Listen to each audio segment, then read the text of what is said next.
आज बना रही हूँ क्रिस्पी पोटैटो पकोड़ा रेसिपी। ये रेसिपी उन बच्चों के लिए है जो पकोड़ों में से तमाम हरा मसाला निकाल कर खाना पसंद करते हैं, तो वो माएँ खुश हो जाएं। आज की रेसिपी विदाउट हरे मसाले और बेसन के बना रही हूँ ताकि इस रमज़ान आपके बच्चे बिना मसाला निकाले पकोड़ों को मज़े से खा सकें। और अगर आप भी एक ही तरह के पकोड़े बना कर तंग आ चुके हैं तो ये रेसिपी आपके लिए। अगर वीडियो यहाँ पर अच्छी लगे तो प्लीज़ वीडियो को लाइक शेयर सब्सक्राइब कर लीजिएगा। तो चले जी स्टार्ट करते हैं आज की मुकम्मल video crispy potato pakora recipe की। तो हेलो दोस्तों, अस्सलाम वालेकुम। कैसे हैं आप सब लोग? उम्मीद करती हूँ आप सब खैरियत से होंगे। जहाँ रहें खुश रहें, आबाद रहें, आमीन सुम्मा आमीन।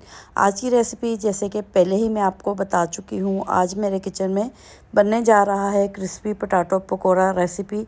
नहायत आसान सी रेसिपी उन बच्चों के लिए जो पकोड़ों में से तमाम हरा मसाला निकाल कर खाना पसंद करते हैं। तो यहाँ पर देखें जी, मैंने 3 अदद आलू लिए हैं। इनको पहले वॉश करेंगे, उसके बाद पील ऑफ करेंगे। तो यहाँ पर देखें, पील ऑफ करने के बाद दोबारा से मैंने इसे वॉश किया है।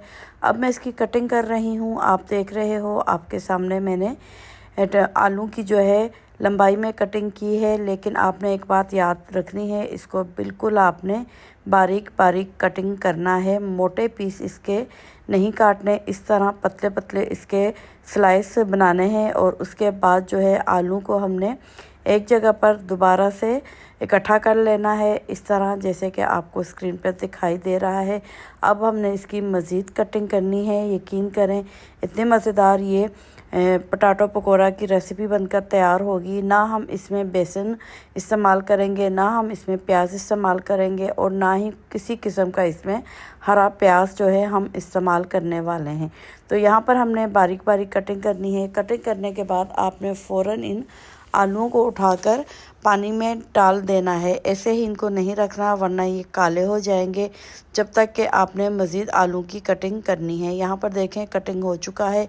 कटिंग किए हुए आलू मैंने फ़ौरन उठाकर पानी में डाल दिए हैं। अब इसी तरह जो है मज़ीद बाकी के आलूओं की हम कटिंग करेंगे। तो आपने भी कोशिश करनी है कि जितनी बारीक कटिंग हो सकती है आपने इन सब आलूओं की कटिंग करनी है। तो यहाँ पर तमाम आलू कट हो चुके हैं। अब मैंने आलूओं को एक छन्ने में डाल के रख दिया है। इसमें शामिल कर रही हूँ आधा चम्मच के बराबर में नमक। और नमक लगाने की वजह यह है कि आलू को हमने मज़ीद सॉफ़्ट करना है। तो जब आप नमक लगा के रखोगे आलू हमारे और सॉफ़्ट हो जाएंगे।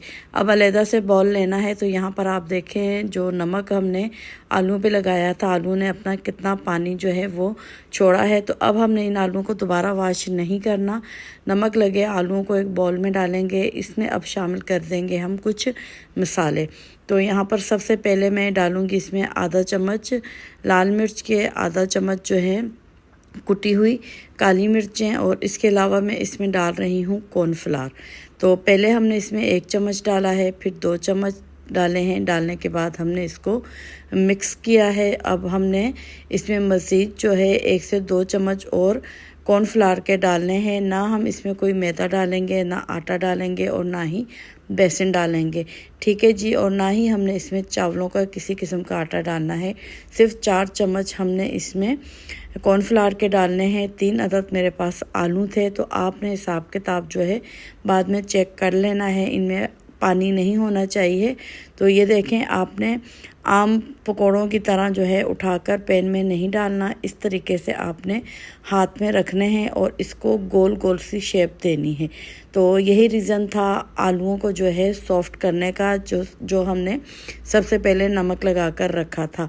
और दूसरी वजह ये थी, आप जितने बारीक काटोगे तो ये ख़ुद ही जो है इनकी शेप गोल गोल बन जाएगी। तो ये देखें, हाथों की मदद से इस तरह से आपने शेप देनी है और इसको गर्म ऑयल में डालना है।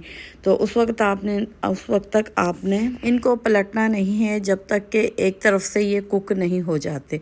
तो जितनी आपके पैन में जगह है आपने उतने ही आलू के पकोड़े जो हैं इसमें डालने हैं और वेट करना है कि एक तरफ से ये कुक हो जाए। जैसे ही एक तरफ से कुक होंगे खुद ही पैन को ये छोड़ देंगे। तो आपने फिर आसानी से इनको टर्न करना है और उस वक्त तक वेट करना है जब तक कि दूसरी तरफ से भी इनके ऊपर बेहतरीन सा गोल्डन कलर नहीं आ जाता। तो यहाँ पर देखें जी, अब एक तरफ से ये कुक हो गए थे तो बहुत आसानी से ये पलट रहे हैं। आप देख रहे हो यहाँ पर ऑयल भी बिल्कुल साफ़ सुथरा है। ऑयल जो है वो एंड तक ऐसा ही साफ़ सुथरा रहेगा, बिल्कुल भी गंदा नहीं होगा। तो यहाँ ही पर देखें जी, आलू जो है दोनों तरफ से कुक हो चुके हैं। 2 से 3 मिनट और लगेंगे, उसके बाद हम इनको निकाल देंगे और फिर इसी तरीके से 1 बाय 1 करके तमाम आलूओं को हम लोगों ने फ्राई करना है। और यहाँ पर मज़ेदार से आलू के पकोड़े बनकर तैयार हो गए हैं। आप देख रहे हो, ये देखने में जितने क्रिस्पी हैं अंदर से उतने ही ये सॉफ्ट हैं। तो बहुत मज़ेदार से यहाँ पर आलू के पकोड़े बनकर तैयार हैं। तो आई होप मेरी आज की रेसिपी आप लोगों को पसंद आ रही होगी। और इस रमज़ान जो है आपने अपने बच्चों के लिए ये मज़ेदार से पकोड़े लाजमी बनाने हैं। तो यहाँ पर ये पकोड़े निकाल रही हूँ क्योंकि ये दोनों तरफ से कुक हो चुके हैं। तो अब मैं 1 बाय 1 करके मज़ीद इस पे जो आलू के पकोड़े हैं उनको फ्राई करूँगी और फिर मैं आपको फाइनल लुक दिखाऊँगी। आप भी देखकर कमेंट में बताइएगा कि मेरी आज की रेसिपी क्रिस्पी पोटैटो पकोड़ा की आपको कैसी लगी और आपने इस रमज़ान इस रेसिपी को लाजमी ट्राई करना है। तो ये है आज के पकोड़ों की फाइनल लुक, जो कि मज़ेदार सी है, क्रिस्पी भी है और अंदर से सॉफ्ट भी है। बताएं कैसी लगी मेरी आज की रेसिपी बिना बेसन और हरे मसाले के। अगर अच्छी लगी है तो प्लीज़ रेसिपी को लाइक शेयर सब्सक्राइब कर लें। तो ये थी मेरी आज की रेसिपी। आई होप आप लोगों को पसंद आई होगी। अगर आप एक बार बच्चों को बना के देंगे तो इंशाल्लाह वो रोज़ फरमाइश कर कर आपसे ये वाली रेसिपी बनवाएंगे। तो आखिर में आपने इसके ऊपर केचप और मायोनीज़ के साथ सर्व करना है ताकि देखने में ये मज़ीद मज़ेदार लगे और बच्चे जो हैं वो मज़े लेकर खा सकें। तो अब मैं चाहूँगी आपसे इजाज़त। दुआओं में याद रखिएगा, अपना ख्याल रखिएगा। फिर मिलते हैं नई रेसिपी के साथ। ओके बाय, अल्लाह हाफ़िज़।